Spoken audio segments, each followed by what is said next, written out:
Okay, so we're going to talk about basically bronchial sampling, bronchial fluids, and a little bit on body fluids.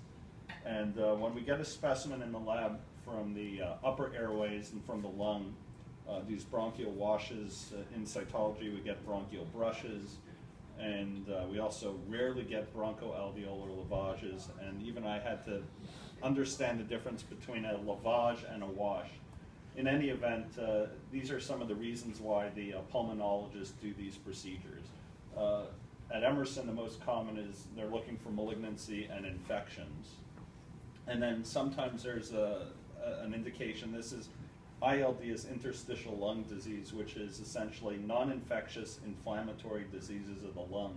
They're like, this is just a broad category, it's an umbrella term that is used to describe a whole host of lung diseases.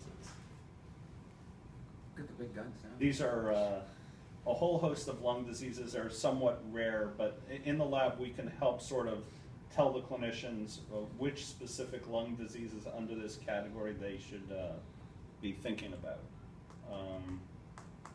Let's see.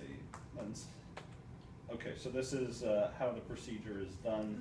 This is Dr. Barkin, and he's got his bronchoscope, and the scope advances down the trachea into the main stem bronchi and into the some of the smaller secondary and tertiary bronchi. It does not sample, right? You can't stick a bronchoscope, which measures like 3 or 4 millimeters, down into the alveolus. These are much more terminal in the airways. Here's our lung.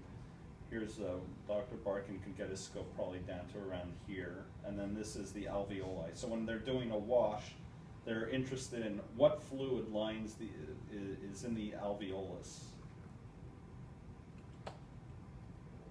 This is the scope just showing sort of higher magnification. They can use these to biopsy lesions in the, this is inside the lung now. And this is what it looks like. This is an image taken from the inside of a bronchus. This is normal. Sometimes he'll see tumors in here, and he'll take a brush. I think I have that's a brush. It looks like what are they called? Mascara. Mascara brush. Exactly. Thank you, Maura. So they'll roll that brush over the lesion and they'll send it to cytology. Okay, so